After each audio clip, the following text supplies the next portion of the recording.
Hello बच्चों, इस video में आपको पढ़ाने जा रहा हूँ MP board class 8th SST board question paper 2024। बच्चों, आपको मैंने पहले भी जो बोर्ड क्वेश्चन पेपर है उसमें पढ़ाया था, लेकिन आप सब बच्चों बार बार कह रहे थे कि सर आंसर्स के साथ बताइए। मल्टीपल्स ऑफ कमेंट मुझे इसी की मिल रही थी कि सारा का सारा जो वीडियो है सर आंसर्स के साथ एक्सप्लेन कर दीजिए एक बार। तो आपके लिए मैं आंसर्स के साथ लेके आ चुका हूँ। और अगर आप एसएसटी के मॉडल क्वेश्चन पेपर देखना चाहते हैं तो आप वीडियो चैनल पे विजिट करिएगा, और चैनल पे विजिट करेंगे तो प्लेलिस्ट में जाएंगे तो आपको सारी चीज़ें अवेलेबल हो जाएंगी, या फिर चैनल के वीडियो को स्क्रॉल करेंगे तभी आपको सारी चीज़ें अवेलेबल हो जाएंगी। ठीक है बच्चों, तो चलिए बिना किसी देरी के वीडियो को स्टार्ट करते हैं। तो हम एसएसटी में डिस्कस करेंगे कि हमारा पेपर कितने मार्क्स का होता है। पहले इसके बारे में देख लेते हैं। तो हमारा पेपर जो होता है बच्चों वो 60 मार्क्स का होता है, जैसे कि हम जानते हैं बच्चों। तो जो 60 मार्क्स होता है वो हमको कैसे मिलते हैं, जो 10 मार्क्स के होते हैं वो हमारे ऑब्जेक्टिव टाइप क्वेश्चंस होते हैं। अगर हम बात करें 12 मार्क्स की, 12 मार्क्स के इतना क्या होता है, शॉर्ट टाइप क्वेश्चंस होता है, very short type questions. Short type question 18 marks का होता है और 20 मार्क्स का आपका लॉन्ग टाइप क्वेश्चन होता है। इसमें आपसे 10 क्वेश्चन पूछे जाते हैं, जो कि 5 मार्क्स के fill in the blank, 5 marks के टिक द करेक्ट ऑप्शन होते हैं। इसमें आपसे 6 क्वेश्चन पूछे जाते हैं, जो कि क्वेश्चन 2 मार्क्स के होते हैं। इसमें भी आपके 6 क्वेश्चन पूछे जाते हैं, लेकिन ये क्वेश्चन आपके 3 मार्क्स के होते हैं। इसमें आपसे 4 क्वेश्चन पूछे जाते हैं, जो कि आपके 5 मार्क्स के होते हैं। ठीक है बच्चों, तो चलिए बिना, और आपको जो टाइम मिलता है 2 आवर 30 मिनट का आपको टोटल टाइम मिलता है। ठीक है बच्चों, ये पीडीएफ मैंने नए तरीके से तैयार की है विद द आंसर्स के साथ, तो थोड़ा सा आपको डिफरेंट लग सकती है, लेकिन ये वही क्वेश्चन है जो कि आपके बोर्ड एग्जाम में पूछे गए थे। वही क्वेश्चन मैं यहाँ पे उनके सोल्यूशंस के साथ लेके आया हूँ। ठीक है, तो चलिए स्टार्ट करते हैं वीडियो को। सबसे पहले हम इसको मैं इरेज कर देता हूँ 1 सेकेंड, और फिर क्वेश्चन नंबर 1 से देखते हैं। चलिए बच्चों, तो पहला नंबर क्वेश्चन क्या बोल रहा है, मल्टीपल चॉइस क्वेश्चन। जैसे कि मैंने बताया था आपको 1 to 5 जो क्वेश्चंस होते हैं ये मल्टीपल चॉइस क्वेश्चन आते हैं, जो कि ईच क्वेश्चन कितने मार्क्स कंटेन करता है, 1 मार्क्स कंटेन करता है। ठीक है, तो क्या ना पहला क्वेश्चन है, the name of the book written by the James Mill is. देखिए, मैंने हिंदी में इसके साथ साथ आपके लिए हिंदी भी लेके आया हूँ। आप बच्चों, जो बच्चे हिंदी मीडियम के हैं तो उनका मोस्टली कंप्लेन यही रहता है कि सर आप केवल इंग्लिश मीडियम से पढ़ा रहे हैं। हिंदी मीडियम, ये हिंदी और इंग्लिश दोनों है, बाइलिंगुअल है बच्चों। तो जो बच्चे हिंदी मीडियम के हैं वो हिंदी मीडियम ये वाला क्वेश्चन देखेंगे, जो इंग्लिश मीडियम के हैं वो ये वाला क्वेश्चन देखेंगे। बाकी आपके बुक में कोई चेंज नहीं होता। जो आपकी बुक होती है वो हिंदी, चाहे आप हिंदी और इंग्लिश को अगर साइड कर दें तो आपका बिल्कुल ट्रांसलेशन टाइप का होता है। ये मान लीजिए जो बुक हिंदी में रहती है उसको इंग्लिश में ट्रांसलेट कर देते हैं, बुक एज इट इज़ होती है।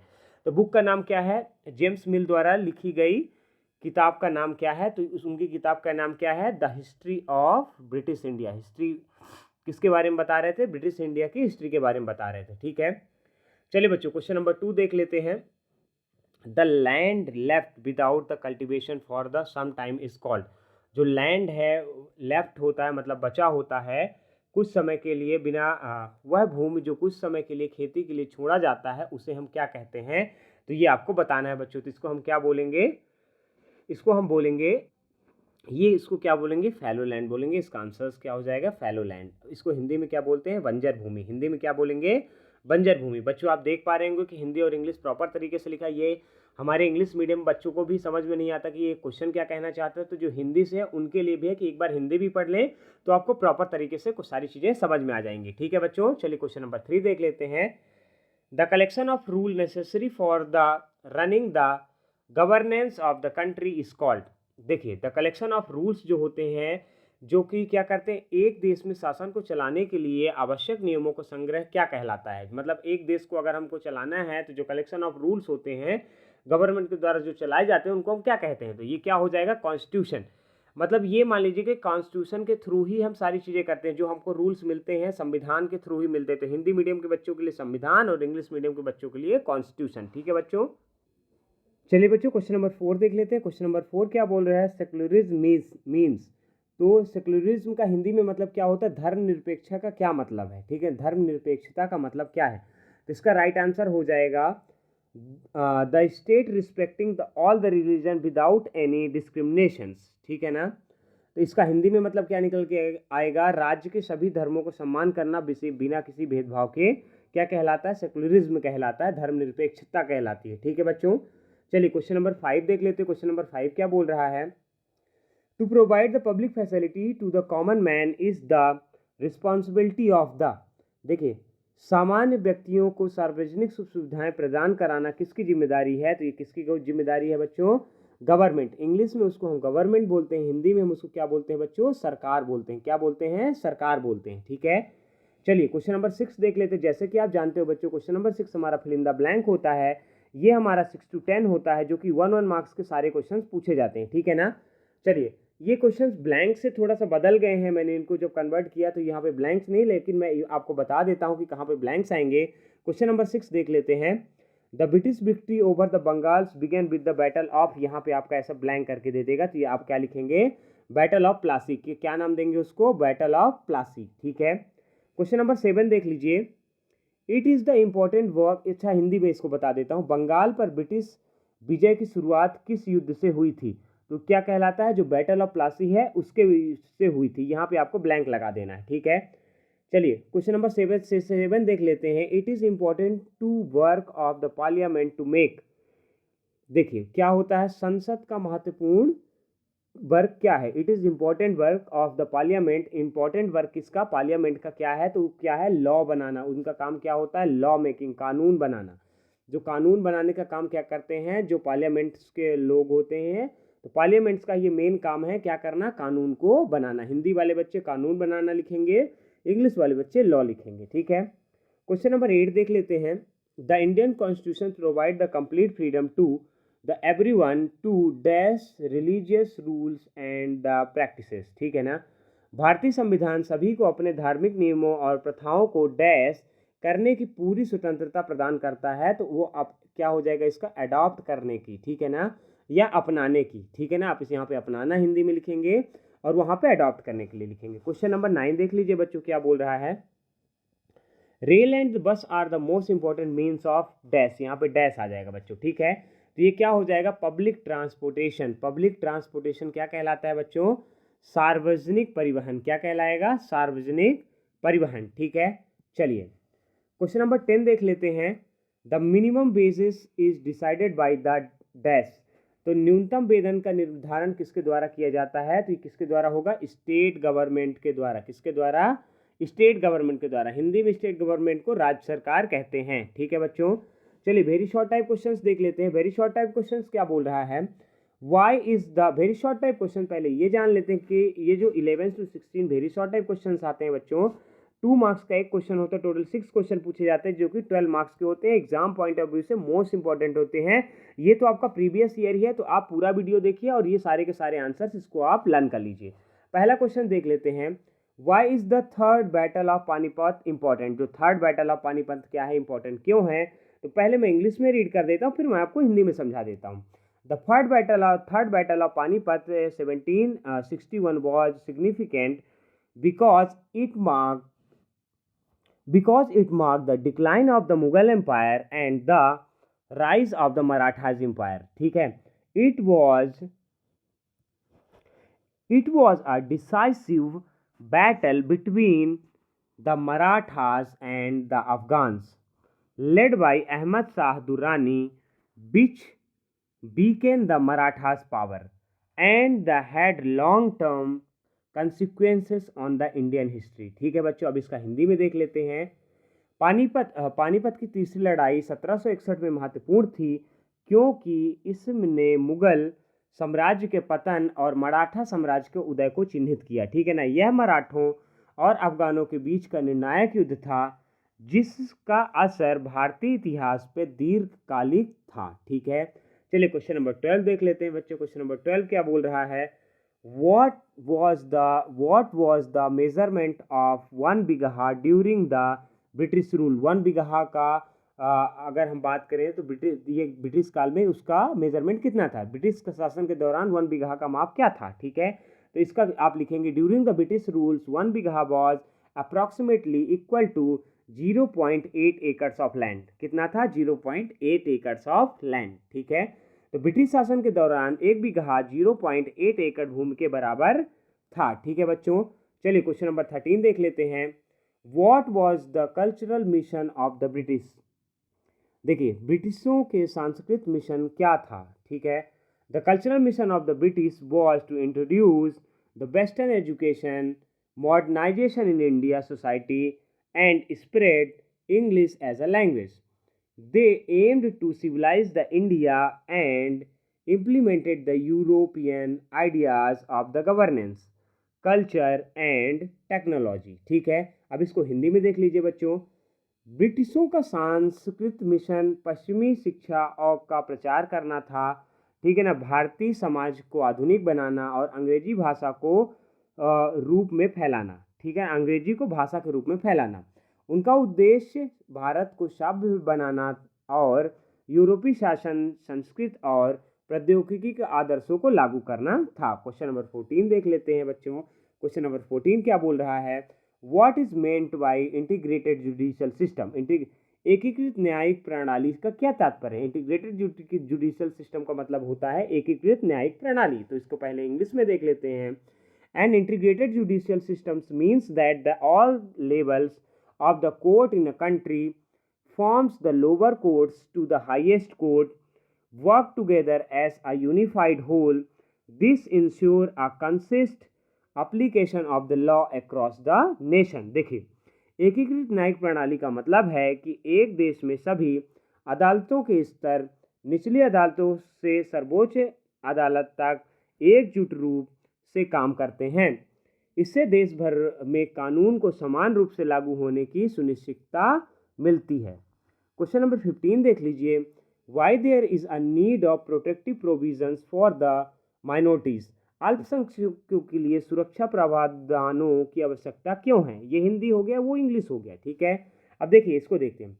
Protective provisions for the minorities are essential to ensure their rights, safeguards and promote the social equality and prevent the discrimination. These provisions help in the maintaining harmony and peace within a diverse society। ठीक है, देखिए, अल्पसंख्यकों के लिए सुरक्षा का प्रावधान आवश्यक है ताकि वो अधिकारों की रक्षा हो सके, ताकि उनके अधिकारों की रक्षा हो सके, सामाजिक समानता को बढ़ावा मिल सके और भेदभाव को रोका जा सके। ठीक है, ये प्रावधान विविध समाज और सामंजस्य में शांति बनाए रखने में मदद करते हैं। ठीक है बच्चों, चलिए क्वेश्चन नंबर 16 देख लेते हैं। Name the public facilities available in your area.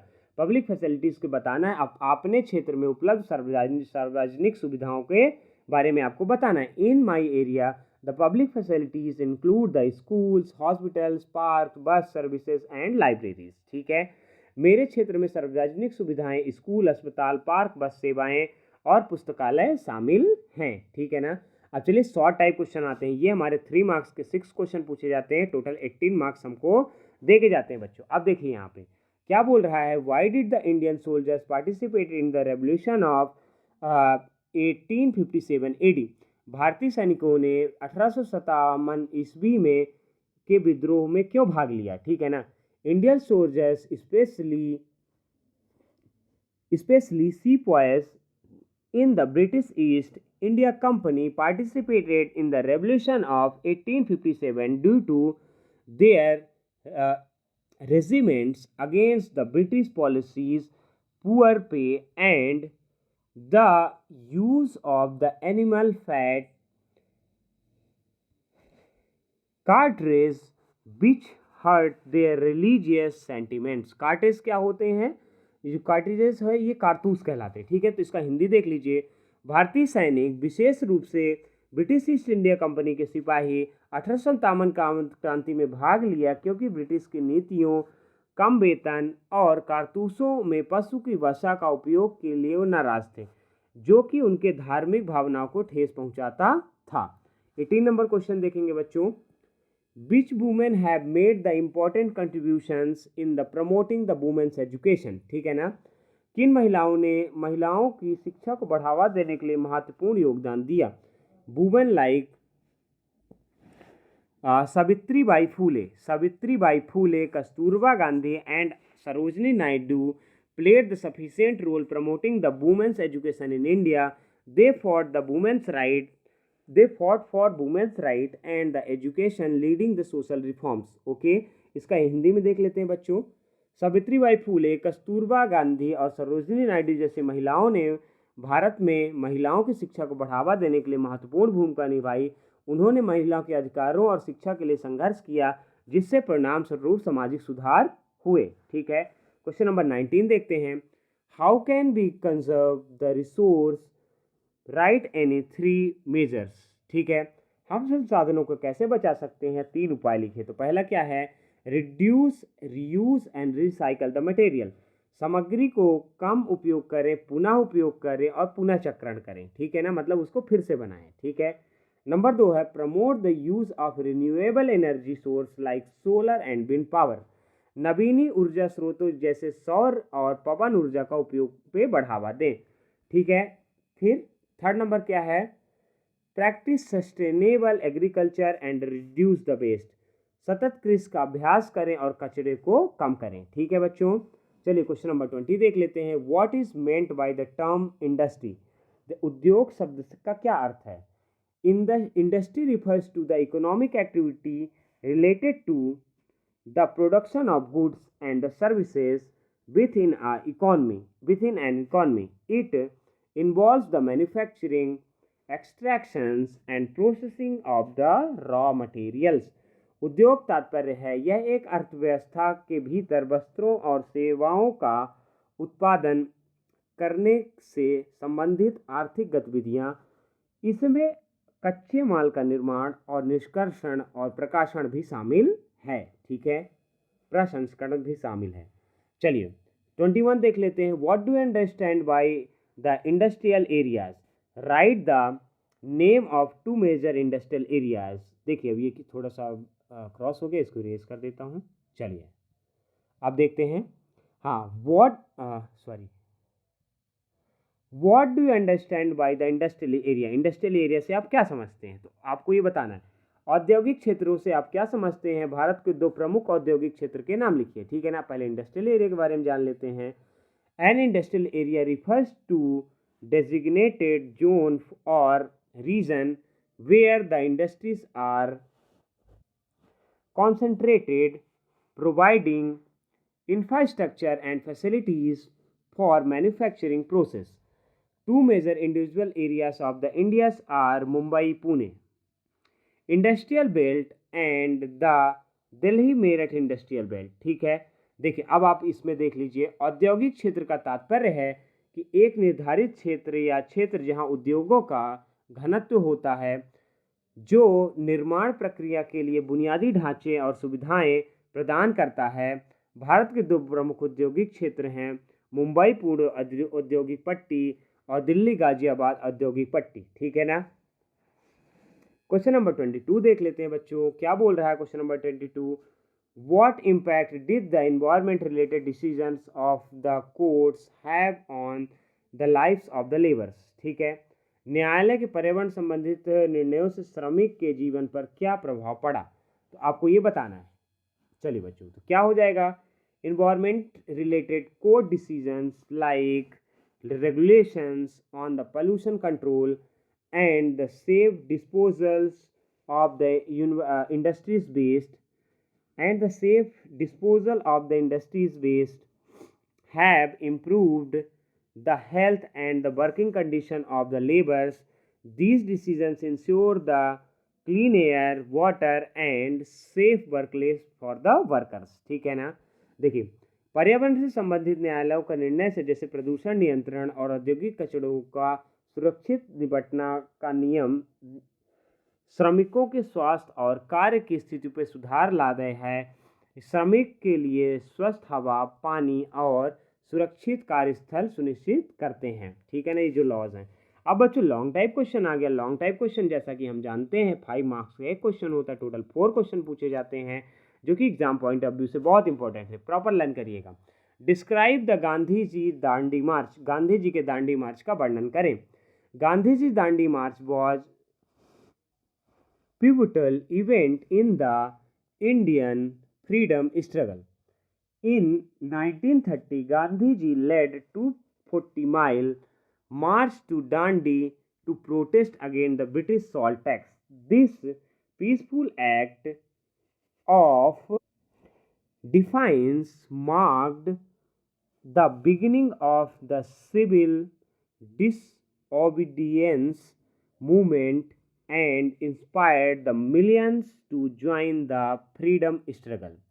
Disobedience, ये क्या कहलाएगा बच्चों, डिसओबीडियंस। ठीक है, चलिए इसको हिंदी में देख लेते हैं। गांधी जी का दांडी मार्च भारतीय स्वतंत्रता संग्राम के लिए एक महत्वपूर्ण घटना थी।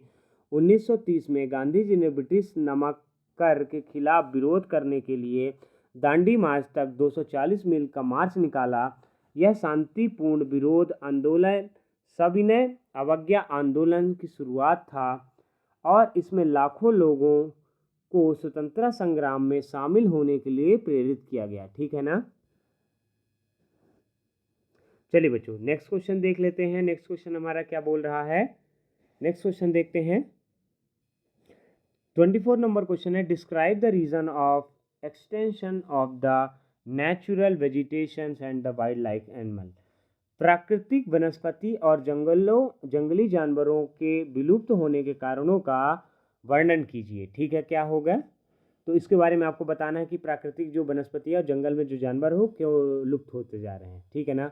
The extension of the natural vegetation and the wild life animals is due to the factors like deforestation, habitat destruction, poaching, pollution, climate change. These activities reduce the biodiversity and disturb the ecosystem, leading the disappearance of the several species. आपको ये लिख देना है, हिंदी में इसका मतलब निकलेगा प्राकृतिक वनस्पति और जंगली जानवरों की विलुप्त के कारणों में वनों की कटाई, आवास का नाश, शिकार, प्रदूषण, जलवायु परिवर्तन शामिल है। ये गतिविधियाँ जैव विविधता को कम करती हैं और पारिस्थितिक प्रणाली को नुकसान पहुंचाती हैं, जिसके परिणाम स्वरूप कई प्रजातियां विलुप्त हो जाती हैं। ठीक है ना। क्वेश्चन नंबर 25 देख लेते हैं। Right the characteristic of the nomadic animals herding. Nomadic animal herding को देख लेते हैं। तो घुमंतु पशुपालन की विशेषताएं लिखिए। तो देखते हैं पहले, nomadic animal herdings involve the moving animals from place to place in the search of fresh grazing land. The characteristics include a lack of permanent settlements, depends on animals husbandry and the seasonal movements for the gazing. ठीक है, अब देखिए इसका हिंदी देख लेते हैं। घुमंतु पशुपालन में जानवरों के हरे भरे चारा भूमि की तलाश में एक स्थान से दूसरे स्थान ले जाया जाता है। इसकी विशेषता स्थायी बस्तियों की कमी और पशुपालन पर निर्भरता और चारे की तलाश में मौसम के अनुसार स्थान का बदलना शामिल है। ठीक है, चलिए 26 नंबर क्वेश्चन देख लेते हैं। What is the question hour in the parliament, explain its importance. संसद में प्रश्नकाल क्या है, इसके महत्व को समझाइए। ठीक है, तो इसको देखते हैं। The question hour is a time set inside in parliament during which the member of parliament MPs can ask the question to the government regarding its policies, actions and administrations. It ensures the transparency and accountability of the government. देखिए प्रश्नकाल संसद के निर्धारित समय का होता है। Sorry for the glitch guys. जब संसद MP सरकार से उनकी नीतियों, कार्य और प्रशासन के बारे में सवाल पूछ सकते हैं। यह सरकार की पारदर्शिता और जवाबदेही सुनिश्चित करता है। बच्चों आपने जैसे डिमांड किया था, मैंने आपके लिए मॉडल टेस्ट पेपर के सारे question with the proper explanation लेके आया हूँ। होप करता हूँ कि ये वीडियो आपके लिए हेल्पफुल रहेगा। अगर वीडियो हेल्पफुल रहेगा तो वीडियो को लाइक करिएगा, चैनल को सब्सक्राइब करिए और अपने दोस्तों के साथ जरूर शेयर करिए। और ये सारे के सारे क्वेश्चंस आप प्रॉपर तरीके से लर्न करिए, क्योंकि आपके लिए एग्जाम पॉइंट ऑफ व्यू से बहुत इंपॉर्टेंट है। जो भी आपको नेक्स्ट पेपर चाहिए, बोर्ड पेपर या प्रीवियस ईयर पेपर चाहिए, आप मुझे कमेंट करके बताइए, मैं आपके लिए अवेलेबल कराता रहूँगा। ठीक है, थैंक्स फॉर वॉचिंग। चलिए मिलते हैं नेक्स्ट वीडियो पे।